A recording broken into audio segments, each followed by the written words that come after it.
बिस्मिल्लाहिर्रहमानिर्रहीम। फैक्टिकल के मुअज़्ज़ज़ नाज़रीन को अस्सलामु अलैकुम। नाज़रीन मोहतरम, किसी भी शख्स की फ़ितरत और उसमें छुपे जौहर को जानने के लिए आपको गैर मुतवक्को हालत में उससे वाकिफ़ होना होगा। इस कहानी को सुनने के बाद हमारा मशवरा है कि बहुत से अमीर लोगों को भी वही करना चाहिए जो कि इस कहानी के मरकज़ी किरदार ने किया था। तो चलिए बात करते हैं डॉन मोनेट्रो की, जो कि एक करोड़पति शख्स था।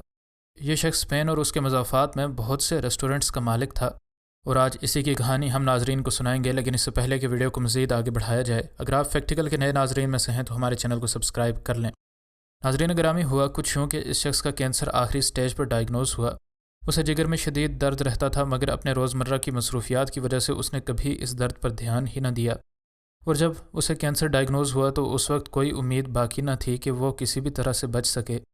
उसने फ़ैसला किया कि वो अपने आखिरी महीनों में उन लोगों की बेहतर ज़िंदगी के लिए कोशिश करेगा जो उसके मुस्तहिक हैं।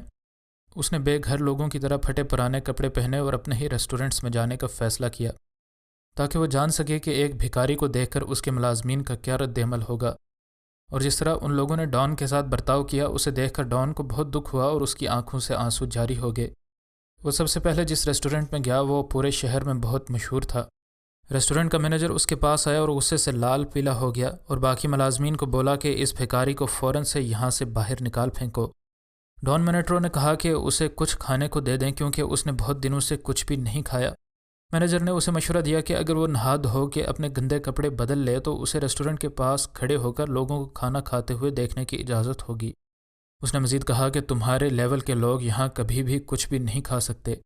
डॉन को बहुत हैरत हुई कि उसने कई साल की मेहनत के बाद ये रेस्टोरेंट बनाया था ताकि हर तबके के लोग यहाँ आ सकें। उसने हमेशा अपने मुलाजमीन को हर तरह के लोगों के साथ इज़्ज़त और एहतराम से पेश आने को कहा था।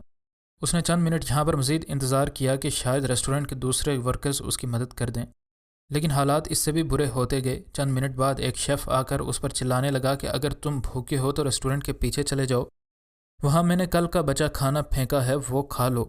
तुम जैसे लोगों के लिए वही बेहतरीन खाना होगा। और आखिर पर सिक्योरिटी गार्ड ने उस बूढ़े आदमी को रेस्टोरेंट से निकाल दिया। मालिक को इस बात का बिल्कुल भी यकीन नहीं आ रहा था कि ये लोग गरीबों और बेघर लोगों के साथ ऐसा सलूक करते हैं। अगला रेस्टोरेंट एक खूबसूरत पार्क में था। जब डॉन ने दरवाज़ा खोला तो एक वेट्रेस फ़ौरन से उसके रास्ते में खड़ी हो गई। उसने मैनेजर से शिकायत की कि कोई गरीब आदमी उनके आलीशान रेस्टोरेंट में दाखिल होने की कोशिश कर रहा है। मैनेजर ने उसके जवाब में मजाक उड़ाते हुए कहा कि यह गरीब आदमी इस काबिल नहीं कि इस होटल से एक टॉफ़ी भी खरीद सके। डॉन ने कहा कि वो इस रेस्टोरेंट के मालिक का दोस्त है और पहले भी यहाँ आता रहता था, मगर बदकिस्मती से उसकी चोरी हो गई और उसकी सारी प्रॉपर्टी ज़ाया हो गई। अगर वो रेस्टोरेंट के मालिक से मिले तो वो उसे ज़रूर पहचान लेगा। मैनेजर ने जवाब दिया कि वो ख़ुद इस रेस्टोरेंट का मालिक है और वो उसे नहीं जानता, इसलिए बेहतर यही होगा कि वो रेस्टोरेंट छोड़ दे। डॉन भिखारी का भेस बदलने पर मज़ीद अफसरदा हो गया। उसे समझ आ गई कि उसके मुलाजमीन सब भिखारियों के साथ ऐसा ही बर्ताव करते होंगे।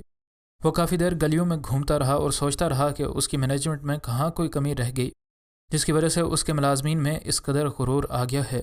आखिरकार वो अपने सबसे पुराने रेस्टोरेंट गया, जहाँ उसका दोस्त रोसियो उसके असिस्टेंट के तौर पर काम करता था। रेस्टोरेंट के अंदर बहुत से लोग थे, मगर डॉन जानबूझकर उस तरफ गया जहाँ रोसियो खड़ा था। उसने रोसियो से कहा कि मैं भूखा हूँ, बमेहरबानी मुझे खाने को कुछ दे दें। रोसियो उसकी तरफ गौर से देखने लगा तो डॉन को शक हुआ कि शायद वो उसे पहचान जाएगा, लेकिन ऐसा कुछ न हुआ। उसने कहा कि ये कोई ऐसी जगह नहीं जहाँ जो चाहे आकर खाना मांगे। बेहतर यही है कि तुम यहाँ से चले जाओ, वरना मुझे धक्के मारकर तुम्हें बाहर निकालना पड़ेगा। यहाँ अमीर लोग आते हैं, गरीब और मशकूक लोग हमारे साथ नहीं खाना खा सकते। तुम कैसे कह सकते हो कि एक अमीर आदमी थे और सब कुछ तुम्हारा चोरी हो गया। रोसियो आहिस्ता से डॉन के पास आया और कहा कि मैंने इस रेस्टोरेंट को बनाने में बहुत सा पैसा लगाया है। अगर मैं यहाँ ना होता तो बेवकूफ़ मालिक इस रेस्टोरेंट को कब से खो चुका होता, जिसे गरीबों को खाना खिलाने का बहुत शौक़ है। मगर जल्द ही वो कैंसर से मर जाएगा और यह सब कुछ सिर्फ मेरा होगा।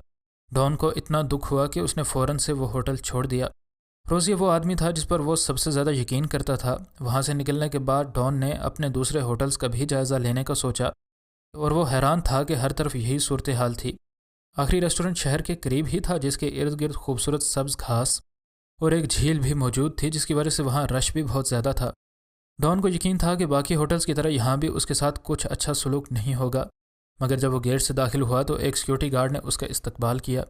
डॉन ने खाने के लिए कुछ मांगा और दिल ही दिल में तैयारी भी कर रहा था कि अभी कोई ना कोई उसे होटल से धक्के देकर बाहर निकाल देगा। मगर इस होटल के मैनेजर ने बहुत नरमी से उसे पूछा कि मैं आपकी क्या मदद कर सकता हूँ।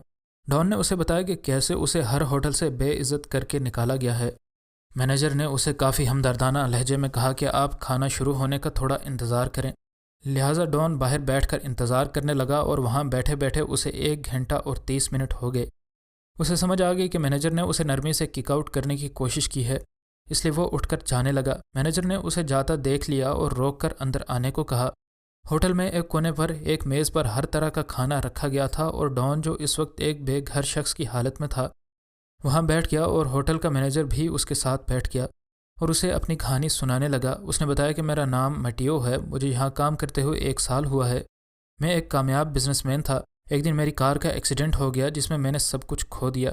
میں نے اپنی ساری جمع پونجی بیوی کے علاج پر لگا دی مگر ڈاکٹرز اسے نہ بچا سکے۔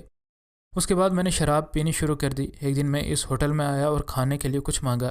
اس ہوٹل کے مالک نے مجھے کام پر رکھ لیا اور زندگی کی طرف واپس آنے میں میری مدد کی۔ ڈان کو یہ بات بالکل یاد تھی جو وہ مینیجر اسے بتا رہا تھا۔ مینیجر نے اس بے گھر شخص کو بھی ہوٹل میں کام کرنے کے لیے دعوت دی۔ اگلے دن ڈان نے اپنے تمام ہوٹل والوں کی ایک میٹنگ بلائی۔ جب وہ پھٹے پرانے کپڑوں میں اندر داخل ہوا تو ہر کوئی اسے دیکھ کر حیران بھی ہوا اور آپس میں سرگوشیاں کرنے لگا۔ وہ کچن کی طرف گیا اور مینیجر کو کہا کہ جب سب چلے جائیں تو مجھے ملنا۔ اس کے بعد اس نے اپنا حلیہ ٹھیک کیا مگر وہ پھٹے پرانے کپڑے پہنے رکھے۔ جب سب لوگوں نے اسے دیکھ کر پہچان لیا تو سب حیران تھے۔ خیر اس نے اپنا فیصلہ سنایا کہ میں مٹیو کے علاوہ نوکری سے تمام مینیجرز کو فارغ کرتا ہوں، مجھے ایسے بے رحم لوگوں کی کوئی ضرورت نہیں ہے۔ مٹیو کو باقی تمام ہوٹلز کا مینیجر بنا دیا گیا۔ اس نے کہا کہ میری کوئی فیملی نہیں ہے اور میں اپنے ورکرز کو ہی اپنی فیملی مانتا ہوں، جانے والوں کے لیے میری دعائیں اور اچھی خواہشات ہیں۔ آج اس میٹنگ میں ڈان کے تمام ہوٹلز کے بڑے بڑے مینیجرز موجود تھے اور ماسوائے مونٹیو کے تمام لوگ منہ لٹکائے بیٹھے تھے۔ ان کے پاس اپنے غرور پر شرمندگی کے علاوہ اور کوئی چارہ نہ تھا۔ ان میں سب سے زیادہ غصے اور شرمندگی میں ڈان کا اپنا دوست روزیو تھا، جو کہ یہی سوچ رہا تھا کہ کیسے ڈان کو ایک بار پھر سے راضی کیا جائے۔ اس نے ڈان کو منانے کے بہت حربے سوچے لیکن چونکہ تمام کے تمام واقعات ڈان کے اپنے ساتھ اور اپنی آنکھوں کے سامنے ہوئے تھے، اس وجہ سے اس کو کوئی ترکیب نہیں سوجھ رہی تھی کہ وہ کیسے ڈان کو ایک بار پھر سے راضی کر سکے۔ خیر اب نہ تو اس کی ڈان کے ساتھ ذرہ برابر دوستی باقی رہی تھی اور نہ ہی اب وہ ڈان کے کسی ہوٹل کا مینیجر باقی رہ سکتا تھا۔ ادھر مونٹیو اپنی رحم دلی کی وجہ سے اب ڈان کے تمام ہوٹلز کا مینیجر بننے پر بے حد خوش تھا اور اب وہ کار حادثے کی وجہ سے اپنے ناکام ہونے والے کاروبار سے بھی زیادہ کما سکتا تھا۔ اس کے بعد ڈان نے اپنی زندگی کے آخری دن ان اچھے لوگوں کے ساتھ گزارنے کا فیصلہ کیا جو اسے آخری ہوٹل میں ملے تھے۔ اپنی غلطیوں کو سدھارنے میں کبھی بھی دیر نہیں کرنی چاہیے اور اپنے رشتوں میں اور دوستوں کے ساتھ حسن سلوک کے ساتھ پیش آنے میں کبھی بھی دیر نہ کریں۔ مزید نئی ویڈیوز کے لیے ہمارے چینل کو سبسکرائب کر لیں۔ ویڈیو پسند آنے کی صورت میں لائک اور شیئر ضرور کریں۔